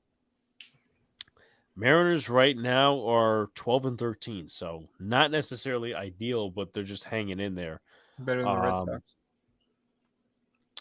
Let's see. Yeah, Mets are the only team in their division to be above 500, except for the Marlins, but they're 12-12. The Brewers are 18-8, so they're hot. The Rockies are still above 500. They're actually in third place, and it's very surprising. The D-backs are actually at 500. Like that's the only time this year you will see them above 500, or at least at 500. I think so. I'm going to see them next week. Negative, but not too much a fan of what they're doing over there. And they got one of the cheaper owners. Yeah, they do. I'm hoping to see Bumgarner. I'm going to finally back to Arizona, back to my home state next week. So I'll see. I hope Bumgarner on the mound against Miami. That'll be a good one. It'll be nice to be back at Chase Field. How is it as a ballpark? I'm telling you, I think we've talked about it before. It is one of the coolest ballparks. I think it seats the most in all of baseball, like 54,000. And I'm telling you, when it's a playoff game, that place is rocking, absolutely rocking. So let me see. You said you're going against the Marlins next week. I think it's Wednesday. No, Tuesday. Tuesday. That's when Bumgarner starts against Luzardo. So you'll be getting a treat there. Is that the 10th? That is the 10th. So yeah. Next week, I'll be going to the Yankees minor league Rail Riders in Scranton, Pennsylvania. So that will be interesting. I'll see if I can root on some guys and maybe get some autographs as well. And then the week after, the Renegades come to Brooklyn. The Hudson Valley Renegades, it's the single A team. And they come to Brooklyn to face the Cyclones over here. So I'm going to see if I get some autographs as well. So double 2 weeks in a row, minor league Yankee baseball. See if I can try to see if I could try to get out to Somerset and whatever. I love it. One of my favorite stadiums. You went to that's such a heartbreaker. Went to Game 7 of 2001 World Series. What? That is awesome, man. Damn, you witness history, man. I mean, that's one of the biggest games ever, man.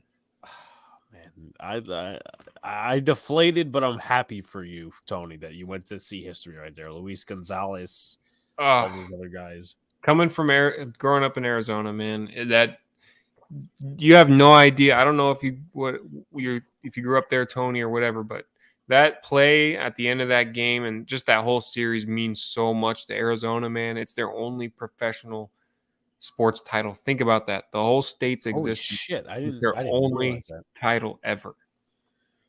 And he's also got Randy Johnson's autograph that day. If you got Randy Johnson's autograph that day, I mean, Tony, you should be super happy about that, for real. That's awesome. That's got to be in a frame or something. Like if you got the unit's autograph, and then you get, obviously, I mean, the unit didn't work in New York, but that's besides the point. Hall of Fame pitcher, and then you got 2001 World Series ending. I mean, it was a heartbreaker because it meant a lot to New York at the time with everything that happened that year. But obviously, a few years later, in a perfect World Series, Yankees versus Mets, I'd love to see that again. I know we had it in 2000, but it's special to have an all New York championship. Yeah, I mean, it definitely could pan out like that. Like, I'm not going to totally rule it out. I'm not going to say the Yankees are going to the World Series, and I know you're not either. And with G22, there's people acting like that on Twitter, which pumped the brakes a little bit. But I would love to see that. I mean, I don't know. The playoff tickets would be super expensive, so I'd probably try to save up in advance. I got a Super Bowl Giants fund. You got a Super Bowl Giants fund going. So whenever they go, man, I'm hoping to be there. That's going to be a pretty tricky fund. I mean, yeah, that's got to be wow. I got to think how much was the Rams stadium tickets. It was like $2,800 for tickets in the nosebleeds or whatever.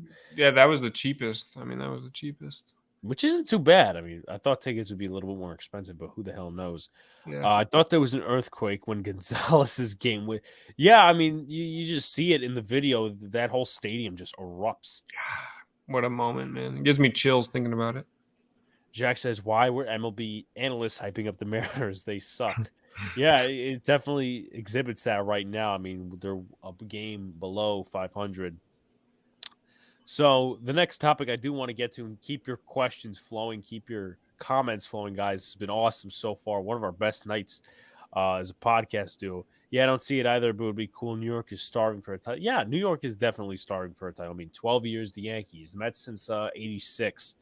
The Giants since 2011, the Jets since 69, the Nets since whenever the fuck, if they ever won a title, the Knicks since 1973, I want to say. So, we do need a title. We do need a title. One player I want to get to, and obviously you could provide your thoughts, Sox, is Gleyber Torres. Do you expect now? Obviously, last couple of games he's been on and off. Last 7 games he has a 208 batting average, 200 on base percentage with a 458 slugging, total of 2 home runs, 6 RBIs, 4 strikeouts, 5 hits, and 24 ABs with 3 runs scored. He's been on and off lately. I mentioned that on, I think it was Tuesday. Monday. Monday, he had all 3 RBIs. He had the 2-run homer, and then the go-ahead single that scored Timmy Lowe. And I think the next day they sat him. No, they excuse me, struck out a couple of times. Then they sat him the next day, or whatever the case would be. My thing is, and I asked my brother this, and I'll try to make a best answer as possible. Where do I expect him to be? Last 2 years, he's been an average hitter at best.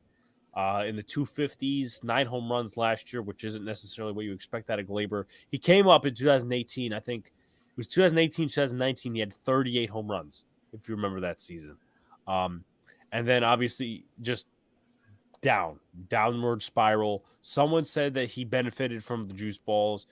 My question to myself, and if you want to answer this or just take it into your own account as well, do I expect him to be the guy that hits 38 home runs or a contact hitter? I just want him to have good at bats because he's hot and cold. There's some days where he has really good at bats and he'll be hitting the ball well, seeing the ball well, hitting a home run, or he was 2 for 3 in that one game against Jays, but then he strikes out 3 times and just looks like he doesn't care. So, outsider's perspective of Gleyber Torres.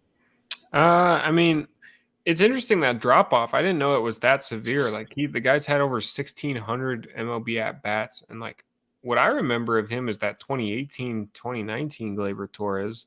But then you have a guy here that's hit 38 home runs in a season, and then in almost the same amount of at bats, he hit 9 home runs with 119 hits as opposed to 160. Like that's it. That's very interesting. As an outsider, like I have a lot of respect for Gleyber Torres. I think the Yankees struck gold with that guy. Like as a you can play him as shortstop and second base. I like the guy. Shortstop, I really do. I would caution very much. I mean, yeah, I would too. But if you had to, I mean, you put Gleyber there. You can put him there. I would rather starve. Okay, hey. I mean, if that's how you feel, I don't blame you. I don't know as much as you do, but I think he's of course. But Gleyber's been like the last 2 years before this year, they spent like that's why we went out and got Kiner Falefa. That's why we were in the Correa talks because Gleyber was a horrible shortstop. Yeah, that's fair. No, that's a good point. But and no, they had 2019 and 2018 with Didi Gregorius, so you were literally boxing those issues away. They won a game in 2020, and obviously I already just mentioned it. Kyle Tucker says Kugas says Kyle Tucker walked it off of the Astros against Detroit. Yeah, the Astros are, I think, second place in their division. Obviously, the first place team just knocked off the Sox back into 5th place. The Sox is very not happy about that. Just another thing, we were talking about it earlier. The starting pitching continues to roll. Obviously, Sevy had that one hiccup start in Kansas City, and the Yankees fought back. Judge had a 2-homer game that game, which was his second multi-homer game of the season. Let's see. Monty had a good start, but obviously didn't get a decision. Tyne had a good start, didn't get a decision. I believe Cole got a decision in his start. If he didn't, then that's my bad. Then Nestor Cortez had a hiccup start, but they're doing well. Obviously, early on this season, the pitching was very much relied on. It still is to a point. But obviously, what we were discussing earlier, man, you guys can definitely input it in the chat. Are they going long enough? I don't think they are, because here's the count. Now, Sevy, once again, I mentioned that he gave up a whole bunch of runs against Royals. 5 innings, 93 pitches, so you obviously need to take him out from there. I got to go back to Garrett Cole's last start, but Jamison Tyne against the Jays a few days ago, total of 6 innings, 71 pitches. I would not have taken him out. Then you have Nestor Cortez. Obviously, yesterday, he didn't do well. 4 innings, 83 pitches. You had to take him out. And Montgomery, 565. So 5 innings, 65 pitches. And, it worries me because if you have guys, you have your reliable guys. Like Michael King is super reliable. Probably should have been reliever of the month or, any of those awards they give out. Jordan Romano, I know, won that award. You have other guys in that bullpen, but like the Chad Greens and the Aroldis Chapmans and the John Loaizagas. Loaizaga been struggling a little bit for the Yankees this year. And, we talk about, is Chapman going to be cold? Is Chapman going to be warm when he comes into a game? You really never know. Sometimes he could have because the real, I would say, formula of success with Chapman is you can't rest him too much. If you give him 5 days rest, he's going to look like shit when he comes out the next appearance.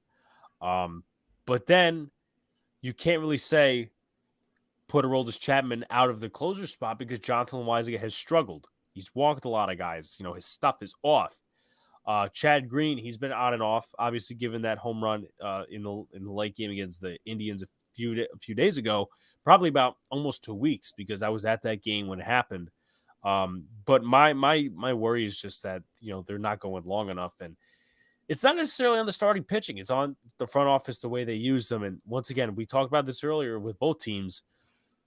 It could get burnt out by July, and we won't have a bullpen. And I'm glad for guys like Schmidt and Marinaccio in the minor leagues, but it's going to run ragged. Any thoughts? I mean, you guys are having success right now, and you're already worried about it. That's got to be a little bit worrisome, because you're happy right now sitting at the top of that division. Are the Yankees in first place right now? We are in first place by like 3.5 games, I want to say. Well, then again, Toronto won. Actually, no, they lost. So Tampa Bay is 3 games back.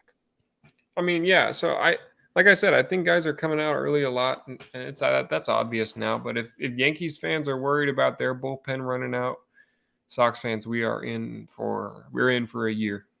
I mean, it's just me bringing it up. Like, I know a few guys in my group chat with MLI News TV, they're a little worried. But if we do get, I feel like if we do get on sort of like a slump we had at the beginning of the year with the starting pitching's rolling, they're getting taken out too early. Maybe the bullpen blows a game or two and the offense is not producing. That's when they'll start worrying about it. Like, that's when you see Twitter or some of these other cats start worrying about it. But for the Red Sox, I would definitely worry. I want to get to a comment and I'll explain why. What happened to Miguel Andujar? He was balling before his injury a few years ago, and now he's an afterthought. I don't get it. So what happened with Miguel Andujar is, obviously, we know 2018 he was the runner-up for the Rookie of the Year. 2019 had a serious injury, out most of the season. That's when they found Gio Urshela from the Toronto Blue Jays. He was with the Indians for a little time, and he was basically going all over the place. And the Yankees found the gem in him. So they acquired him. He started at third base, was a gem at third. 2020, he didn't get many appearances. Andujar was up and down from the alternate site, and Urshela was basically that main cog at third. Then they couldn't trade him. Past years they were really, I would say, reluctant to trade him, because Cashman has a thing of holding prospects and hugging prospects. So they didn't trade him a few years earlier, but 2020, 2021, they couldn't trade him. So they started moving him into left field as a possible depth piece. Last year, they did that with Clint Frazier and Andujar. Didn't work. Andujar was sent back down. Then he came back up for a couple of games. I forget. I think he was DH a little bit, third base and left field, and maybe first base on occasion. Then he started to rack up a little bit, hit a couple of home runs against the Rays, and then got sent back down. But Urshela, he was probably still that main cog at third base. We traded him. He's not, and Andujar's not a third baseman, I guess, at this point in his career, because the Yankees have kind of looped him out of that. So they're trying to still make him a left fielder. But he's in the minor leagues right now. He's a guy that doesn't strike out a lot. He gets hits, contact, power, what you need. And I feel like he would really succeed. It's weird. He would succeed with a team that's like the Diamondbacks or the Pirates, and he would get a lot of playing time, but at the same time, he wouldn't be winning. So he would have to value his options. And I don't know when he's a free agent. I don't know when the contract is up with the Yankees, but he's a dead duck at this point, and it's so sad to say. Tony says, if things keep going where they are, do they fire the manager before the All-Star break, the Red Sox? I don't think they go. No. Alex Cora has been way too important for the Red Sox. Former player, World Series champion as a manager. We had Valentine in here. I mean, there was a couple.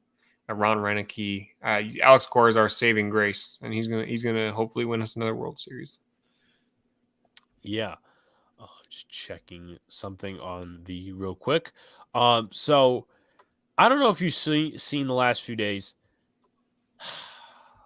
I'll tell you a story. So I was last Sunday, I want to say, when they were facing the Royals, and Josh Donaldson. I'm listening to the on the radio.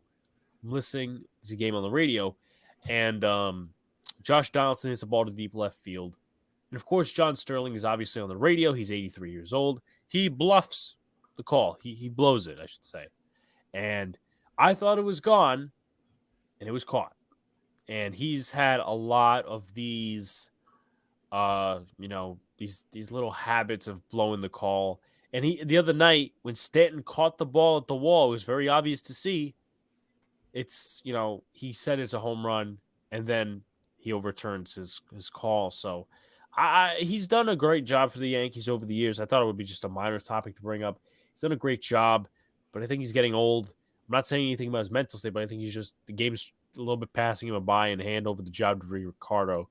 I know a lot of people want to hug him a little bit because of the way he's called games. He's had some really good calls on the radio over the last few years, but I think he's just getting older. Do you have any perception outside, as an outsider, obviously, of John Sterling and the way he's been blowing calls lately? No, yeah, that's a good point. All I can think of when you bring that up is, and it sucks when you're sitting there listening to the radio and you think your team hits a bomb and it's an out, because radio announcers have to paint that picture in your head. You have to visualize everything. And when they say there's a drive, it's deep, it's far, and it's caught, that's a heartbreaker. But all I can think of is Jerry Remy when he went for the Red Sox, and it's like, who do you find to replace a guy that has that strong, not old, but that wise voice. That's guy who's seen a lot of baseball, who knows what he's talking about. Like it's a tough decision.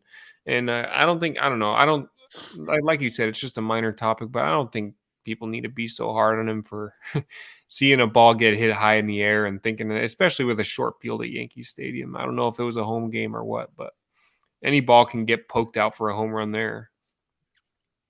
Definitely. NYG22 says, damn, that sucks. I like Andujar. Hopefully the Yankees can work it out or keep him at least get decent value to trade for him, but you can't trade a guy if he never plays.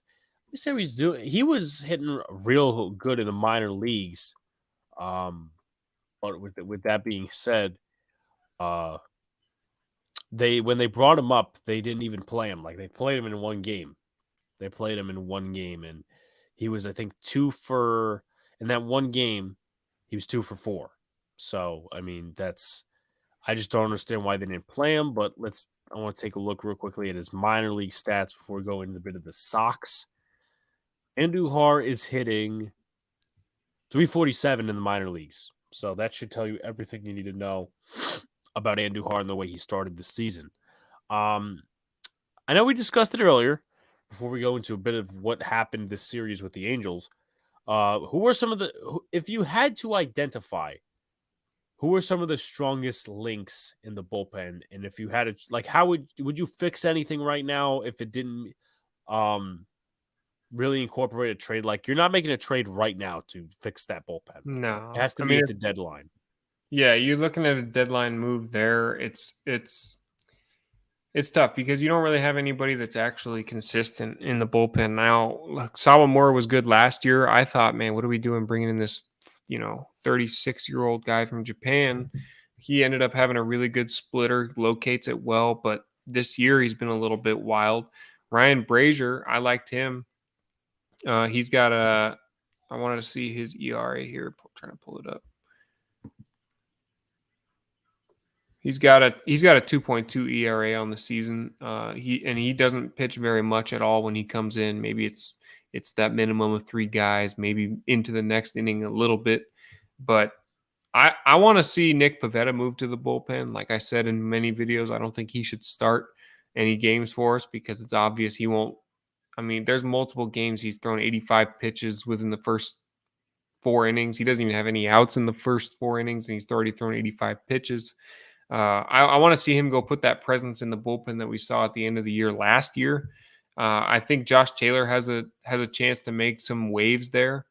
Once James Paxton and Chris Sale come back, I'm telling you, we can move guys down. I want to know what happened to Darwinson Hernandez, man. He just completely disappeared. And I know he had a couple big games against the Yankees when he was playing. You're looking at young guys like Connor Seabold and Brian Mata maybe to come up and make appearances because guys are falling apart back there. Like I said, Sawamura not pitching well. I don't see him lasting much longer if it goes like this. I mean, guys are going to start to get moved around a lot. Like I said today, way earlier in the podcast, Rich Hill was on the mound today, pitched 5 perfect innings. I mean, not perfect, but close to it, honestly. And the bullpen comes and gives 8 runs. It's just, there's gonna be a move. Trust me. Like it's at that point where there's going to be a move at the end of before the trade deadline for sure. I can't hear you, Big Blue. I don't know if you can hear me. I muted my mic to blow my Oh, nose. it's all right. I muted it. Do you have any reliever prospects in the system? I say it again. Do you have any reliever prospects in the system that might work out? Oh, well, see that it's Connor Siebold. He's in the minors right now. He's 26 years old. That's the guy he's a right-hander, 6'2", 190. He did come and play one game with us, I believe, last year. But he's been playing in the minors for a few years now. He had a 1.06 ERA in 2019. In 2021, he pitched in 7 games as a starter, won 4 of them, has a 3.4 ERA in AAA for the Red Sox. I'd like to see him get an appearance because the way it's going, guys aren't going to last very long. So I'd like to see Connor Siebold step up a little bit. We saw Tyler Danish make his MLB debut the other day. Guys that you've never heard of, I've never heard of. Jalen Davis coming up in the system as well. You got Rob Refsnyder that has made his MLB debut already, and that's what I like about Alex Cora. He'll bring a guy up early. We've already had a slew of guys that have made their MLB debuts. Now they've got hit around a bunch, obviously, as you can tell, but it's just about who's gonna come up and settle in, and nobody's done it so far. Now, another player I want to ask about, because this was obviously put out in an article by the Boston Globe. You obviously were talking about guys that, possibly would stay, have the Red Sox, if the Red Sox actually continue to play like this. Thoughts on, because he had a club option this past year and he would have been one of my options in free agency had they not go out and trade, some of these other guys, or trade for Roard Vet, or trade for, or just trade for Trevino. Do you see Christian Vasquez, if it's a bad season, staying with the Sox, or do you think that they're going to go with Connor Wong? No, I think Christian Vasquez stays even if it's a bad season. They do like Connor Wong a lot, but his bat is lacking a lot. And Christian Vasquez seems to have that. He doesn't hit for average, but he has that clutch factor. Like he really does. He'll poke a ball the other way if he has to. Not a lot of guys have that. Now it might be biased for me, but I don't hear anything about Christian Vasquez moving along. Let me ask you this as well. Now, he did have 3 RBIs on 2 RBI doubles the other day. Has Trevor Story had a poor start to the season, or is, what is it like from the Red Sox fan base right now? What's the sense? It seems like Red Sox fans are a little bit let down by Trevor Story. I kind of expected a quiet start from him. He had 4 strikeouts today and 4 at-bats, by the way. Over 4 today with 4 strikeouts. So he's hitting 221 on the season. He's had 77 at-bats. The guy has stolen 1 base for us. He's got 9 RBIs. So I don't know if I think we talked about it a couple weeks ago, but he started the season and got food poisoning really badly. I think he missed 2 or 3 games and really hasn't been the same since. And we talked about it. He mentioned first time hitting in the American League is a little bit different. I don't know why exactly. He didn't really go into it, but it's like, this is my first time in the AL. I got food poisoning. I'm not in a big hurry right now, but once he gets going, man, Trevor Story's swing over the green monster. We saw it in Colorado hitting those 500 feet bombs right when he came up into the MLB. It's gonna be good, but I'm telling you, if this bullpen gives up 8 runs every night, it doesn't fucking matter. NYG22 says, it pains me to say, but Alex Cora is a good manager. Yeah, no, I will say that. It's just that the bullpen stuff worries me. He manages them well, too. He manages the bullpen well for what he has. The guys just don't fucking execute. With that being said, maybe obviously you talk about the Red Sox fans being let down so far by Trevor Story. Maybe you ought to get Robinson Cano. I mean, he's DFA'd. No, thank you. No, thank you. We got we got our second baseman. I mean, like it was tough after the Pedroia injury. Obviously, Manny Machado, the Red Sox there's a rotation at second base, but hey, Trevor Story's our guy. He'll be all right. I did want to mention though, for on May 3rd on Tuesday, the opening game against the Angels, where the Red Sox pitching actually did show up, and It was a shout out 4-0 game, right? It was the 4-0 game. The Red Sox only got 9 hits, scored 4 runs. They spread it out nicely, but Red Sox got me a big win on my birthday. Celtics and the Red Happy Sox. belated birthday, by the way. I know I wasn't searching for a happy birthday, but thank you. I appreciate that. Yeah, so the Celtics and the Red Sox both get a big win for me on my birthday. I really do appreciate that for them. But then the rest of the series, they fell apart, man. Michael Wacha got that big win, though. He moves to 3-0 with a 1.38 ERA. So he's the shining star of our pitching staff right now. A 4-0 win on May 3rd. You go to Wednesday, and that was when they shit the bed, right? They shit the bed bad. It went into extras, and it's not even just the extras. Like I was watching some of the condensed game. It was like the 7th inning. They gave up. I think it was the 7th inning. They gave up a home run to Rendon, or a big hit to Rendon. Rendon had an awesome day. The guy Taylor Ward had an awesome day. NYG22 says happy belated, homie. So my man, thank you so much, NYG22. Appreciate you being here. Cookus, man, you guys are awesome. Appreciate that. Cookus is the resident Astros fan on the channel. Always showing up. I really do appreciate. I don't know how you have time to show up in the Sox Red stream so much, being an Astros fan, but I really do appreciate that. But Walsh had a great day that day too, the first baseman. Red Sox go to extra innings. I was so excited. I get nightmares when I ever hear Jared Walsh's name, because last year, it was a rain delay game, I want to say, but they came back. The Yankees were facing the Angels, and bases loaded. Jared Walsh off of Aroldis Chapman cranks one, grand slam. Yankees lose like 8-4. Oh, that's tough. It was so Jared Walsh. I mean, he's good for them. He's good. No, but yeah, like you look at the guys that gave up the runs in that game for the Sox. I mean, Matt Barnes obviously late. Sawamura gave up that home run to, I think it was Rendon, even though some of it wasn't on his earnings. Robles walked 2, and then Diekman gave up the game tying base hit. I mean, that's just not ideal. I mean, obviously we talked about, not starters not going too late, but the bullpen has to execute in those situations. And, you would like to beat some good teams. Like the Angels are no joke this season.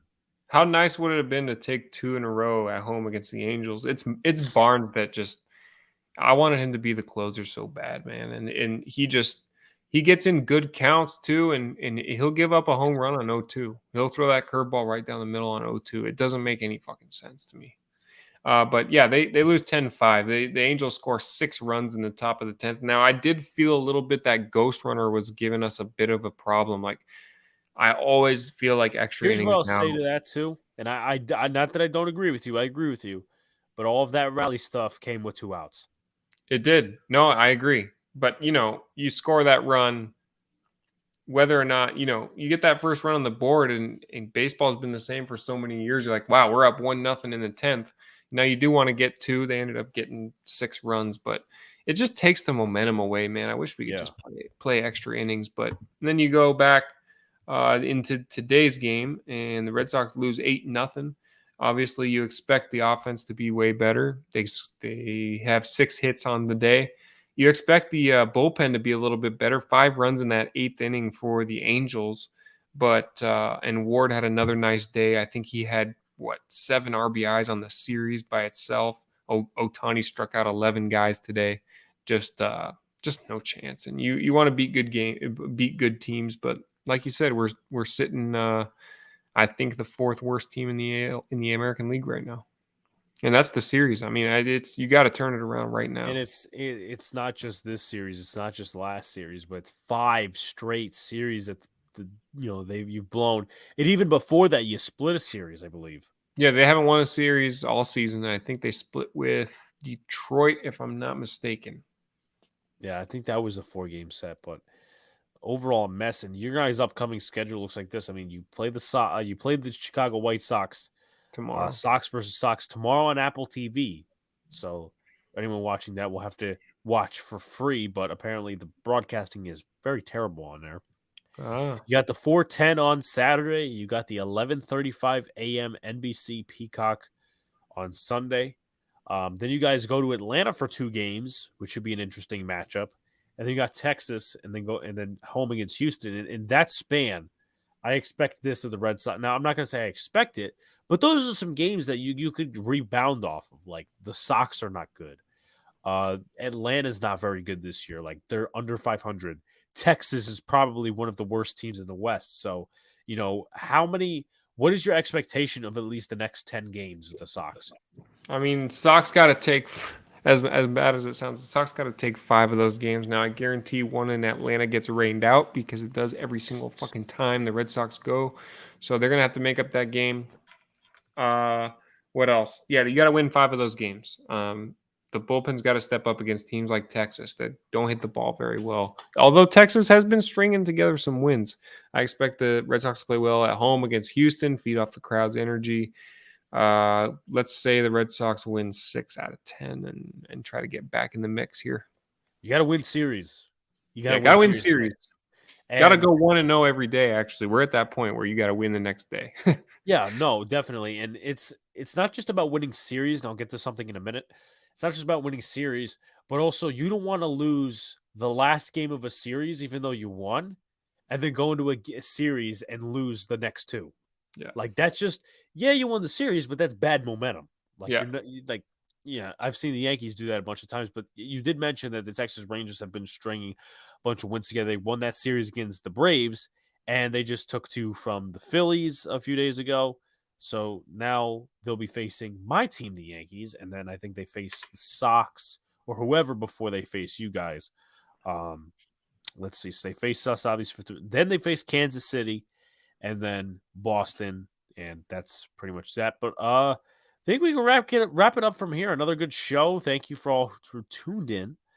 Very active comment section, which was great. I love the conversations and stuff like that.